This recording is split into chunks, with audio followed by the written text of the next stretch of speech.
نضربها للناس وما يعقلها إلا العالمون.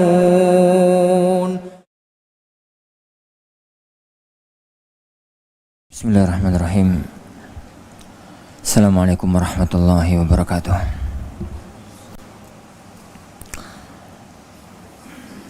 Innal hamdalillah nahmaduhu wa nasta'inuhu wa nastaghfiruh wa na'udzu billahi min shururi anfusina wa sayyiati a'malina. May yahdihillahu fala mudilla lahu wa may yudlil fala hadiya lahu. Asyhadu an la ilaha illallah wahdahu la syarika lah wa asyhadu anna Muhammadan abduhu wa rasuluh.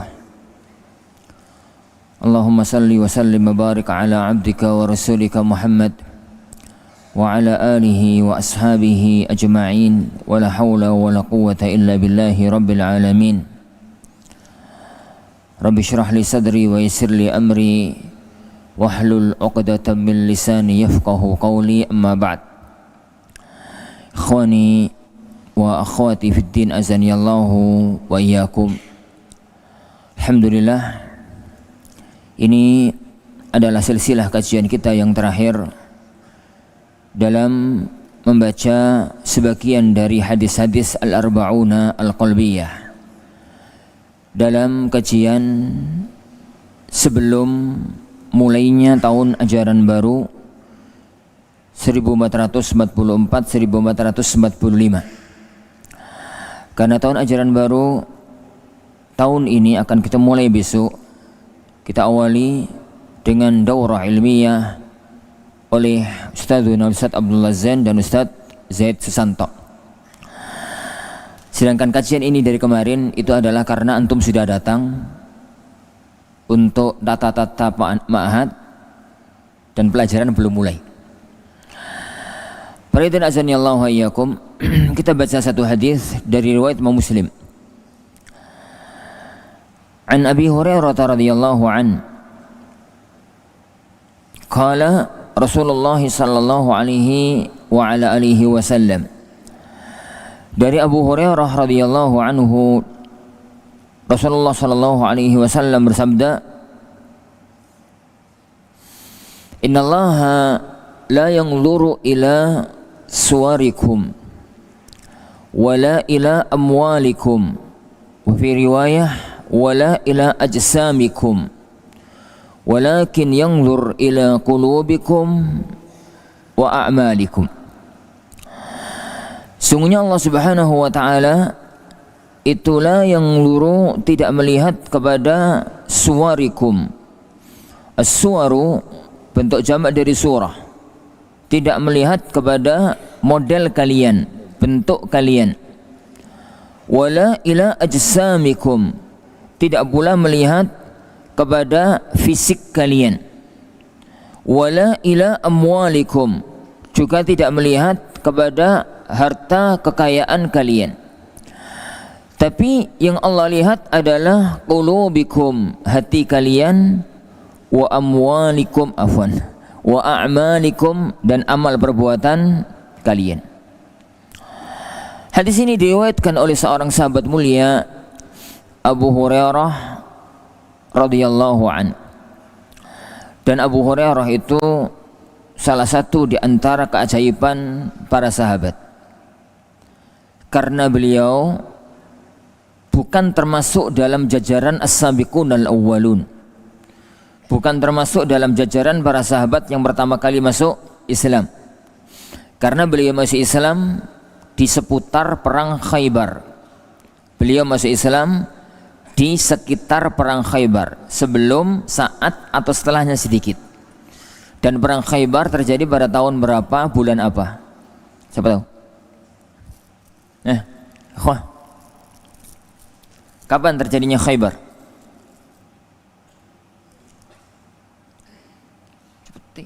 Cepat. 7 Hijriah. Jayid. Bulan? 7 Hijriahnya benar. Bulan?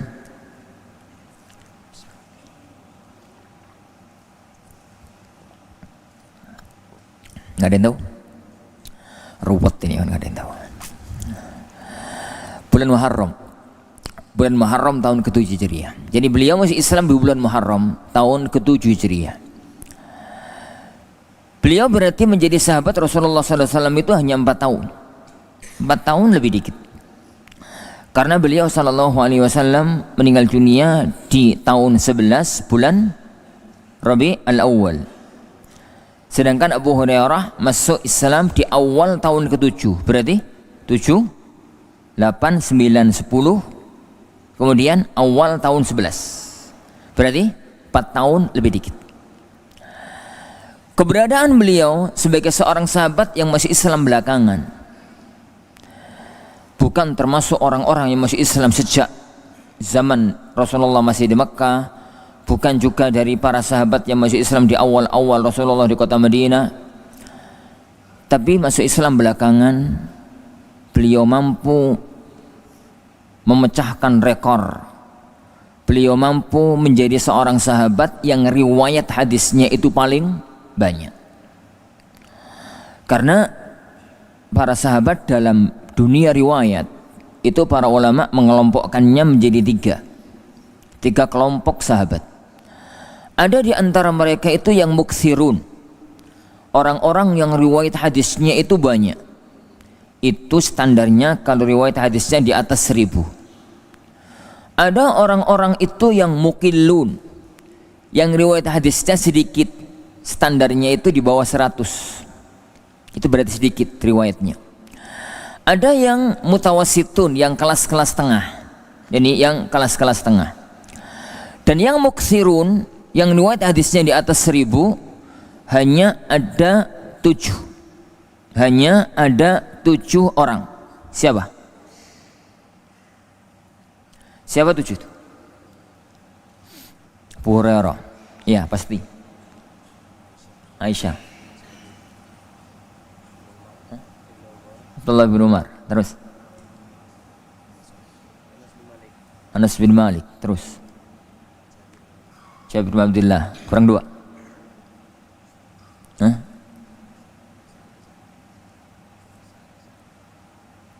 Cek lahir.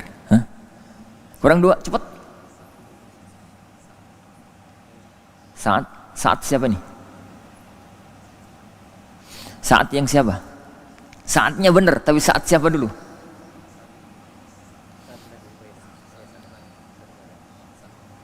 Ben gak lama ya, ben gak lama. 7 sahabat ini dirangkum oleh sebagian para ulama dalam satu manzumah.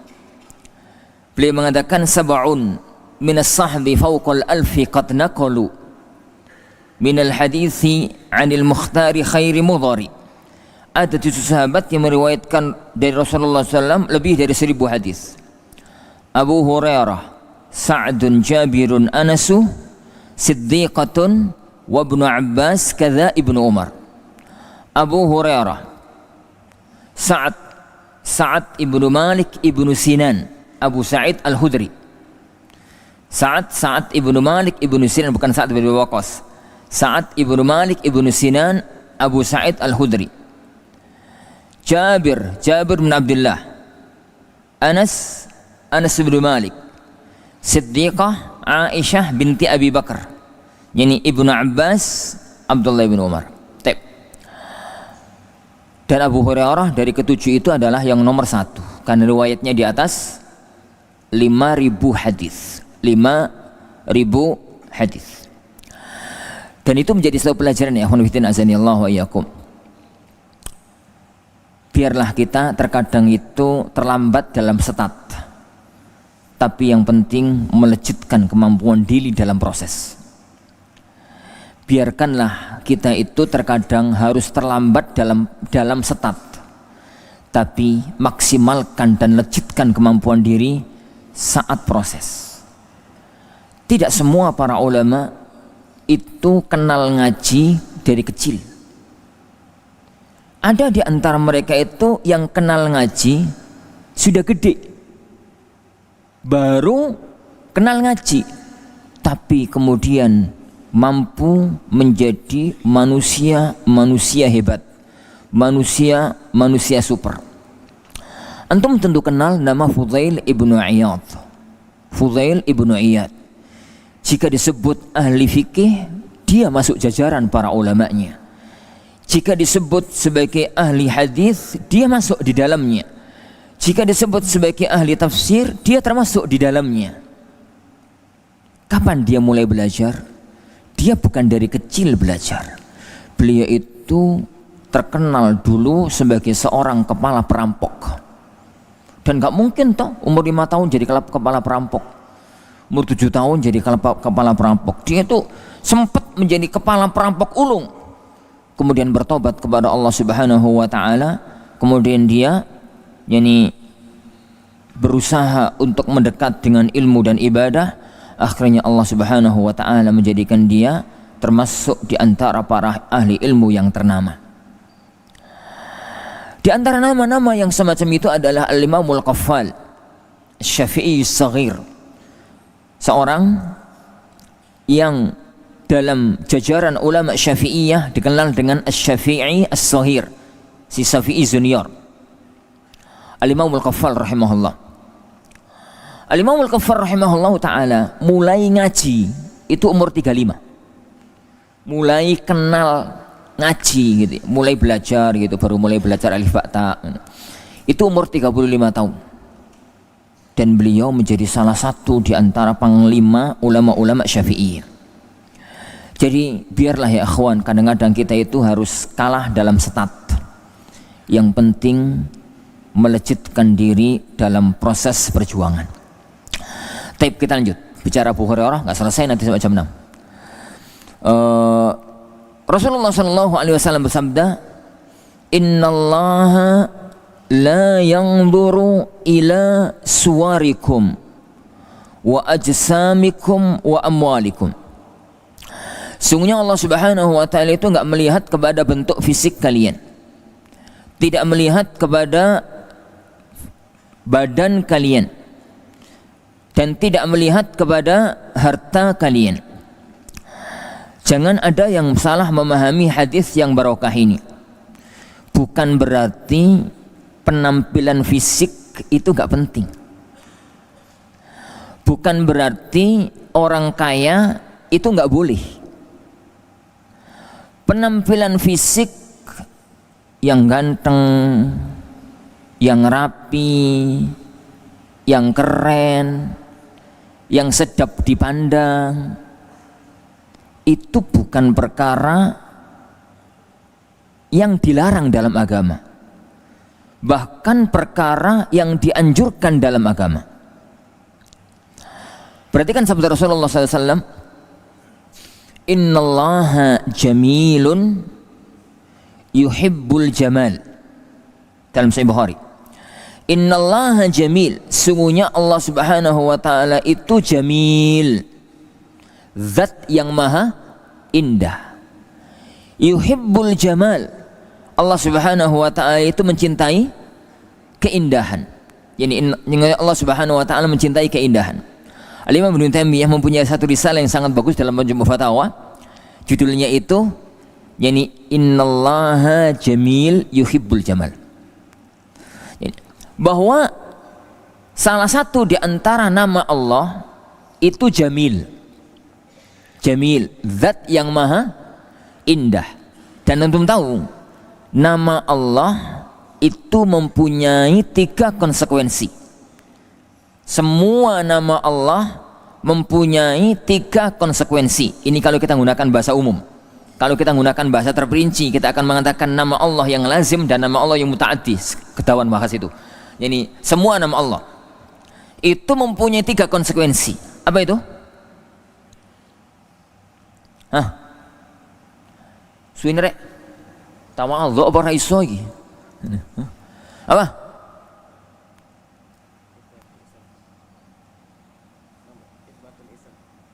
Isbatul ism. Kedua? Taib. Ketiga?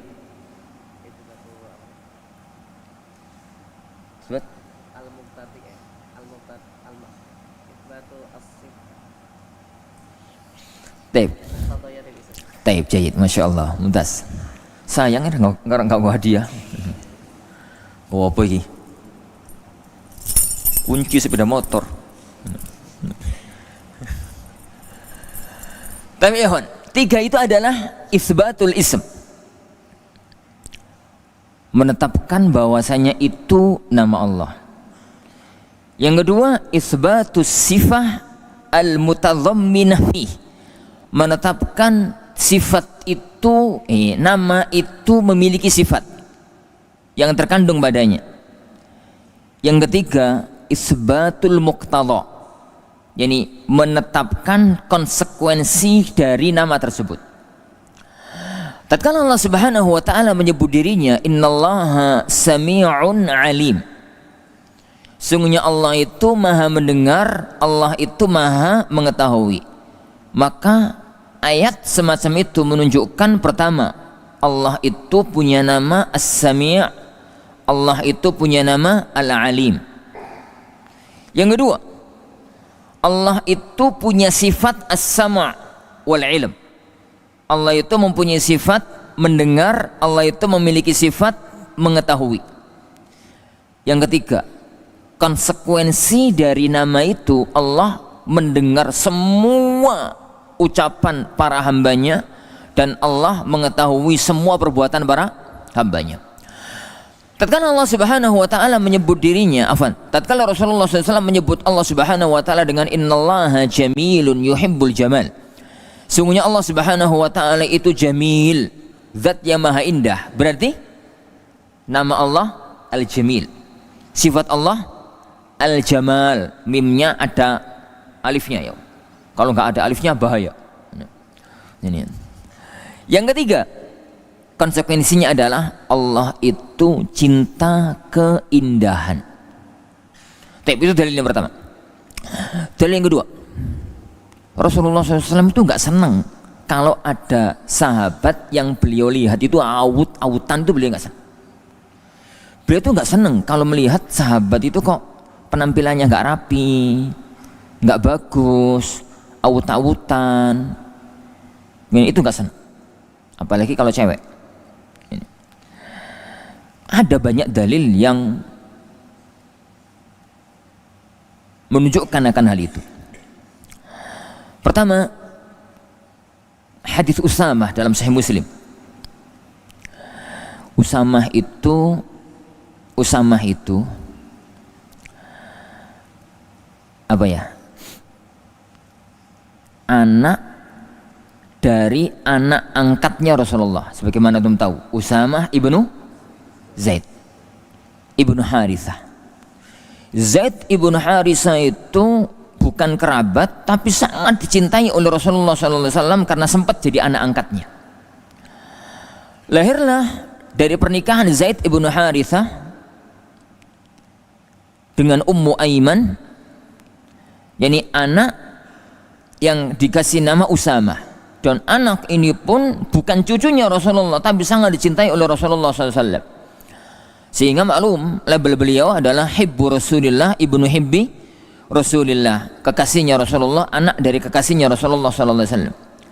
Tapi secara fisik sama itu nggak menarik. Jadi fisiknya itu hitam terus ya nggak menarik lah gitu. Suatu hari Usama itu ketahuan oleh Rasulullah SAW itu ya sedang penampilan nggak karu-karuan gitu. Jadi maka Rasulullah SAW itu mengatakan, ya Usama, lau kunti imra'atan la zayyantuk. Duh Usama, sampean wedok ono tak pacai. Tak pacai. Tak pacai bukan dipeceli gitu bukan ya. Ini tak hiasi gitu. Seandainya kamu perempuan itu tak hiasi. Ini. Karena beliau enggak senang dengan penampilan itu. Beliau SAW suatu hari itu ke rumah Aisyah. Tatkala itu ada di Aisyah, dan tatkala itu Aisyah sedang menemui tamu Khawlah. Khawlah itu cewek, seorang istri dari Utsman ibnu Maz'un, tapi penampilannya awut-awutan, gak layak sebagai seorang istri. Ya, aku gak karu-karuan pokoknya. Penampilannya itu gak karu-karuan. Penampilan fisiknya. Maka Rasulullah SAW sepulang Khawlah, beliau itu bertanya sama istrinya, ya Aisyah, ma balu Khawlah? Aisyah, Khawlah ngapain tadi? Kok penampilannya kayak gitu? Gitu. Maka Aisyah menceritakan bahwasanya Khawlah itu seorang istri yang nggak diperhatikan oleh suaminya. Lepas dari masalah itu menunjukkan bahwa penampilan yang aut-autan itu nggak disenangi oleh Rasulullah Shallallahu Alaihi Wasallam. Bukannya ya ikhwan, harta itu juga nggak disenangi oleh Rasulullah. Orang kaya itu nggak dipermasalahkan oleh agama, asalkan kayanya benar. Kata beliau sallallahu alaihi wasallam, la ba'sa bil ghina liman ittaqa wasihhatu khairum minal hina. Nggak mengapa kok kalau orang itu kaya, asalkan bertakwa. Tapi kesehatan itu lebih utama dibandingkan kekayaan. Intinya ya ikhwan, waktunya mepet, bahwa hadits innallaha la yanzuru ila suwarikum wa la yanzur ila ajsamikum wa la yanzur ila amwalikum. Allah itu enggak melihat kepada fisik, kepada bentuk badan, kepada harta. Bukan berarti Allah membencinya, bukan berarti Rasulullah SAW membencinya. Ini bukan berarti beliau SAW membencinya, tapi hadis itu hanya menunjukkan fisik dan harta itu bukan standar kebaikan seseorang di hadapan Allah Subhanahu wa taala.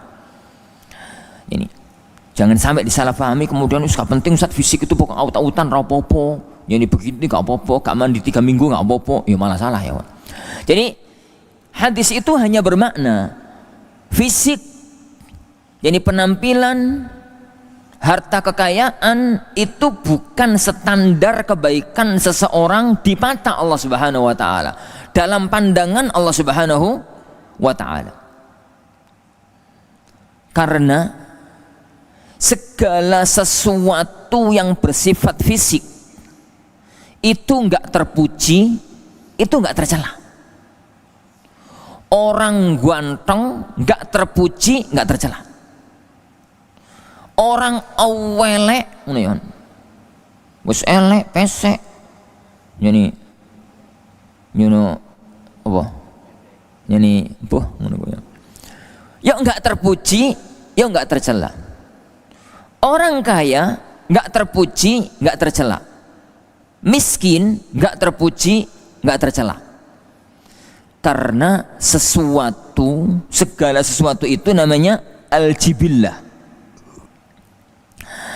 Jadi jibillah itu sesuatu yang digariskan oleh Allah dan orang tidak mungkin menghindar darinya. Allah mentakdirkan si fulan lahir dalam kondisi ganteng. Allah menakdirkan si Alan lahir dalam kondisi fisiknya jelek, dan itu tidak celaan, itu tidak pujian. Itu tidak celaan, itu tidak pujian. Kaya bukan tercela, bukan terpuji. Miskin bukan tercela, bukan terpuji. Semua itu adalah anugerah sekaligus ujian. Tapi yang menjadi standar pandangan Allah Subhanahu wa taala adalah innallaha yanzuru ila qulubikum wa a'malikum. Tapi yang Allah lihat itu adalah hati kalian. Yang Allah lihat itu adalah amal perbuatan kalian. Jadi titik pandangnya Allah kepada manusia itu bukan pada fisik, tapi titik pandangnya Allah Subhanahu wa taala kepada manusia itu pada masalah qulub. Itu yang pertama, masalah hati. Kenapa ya kawan?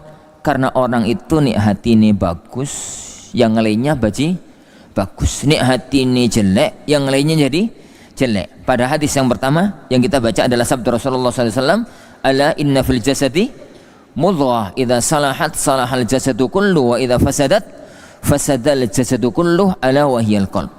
Ketahuilah bahwasanya dalam hati manusia, dalam diri manusia itu ada segumpal daging. Apabila dia bagus, yang lainnya akan bagus. Apabila dia jelek, maka yang lainnya akan menjadi jelek. Jadi ini menunjukkan ya kepada kita, agar kita itu perhatian dengan amal batin. Perhatian dengan amal batin.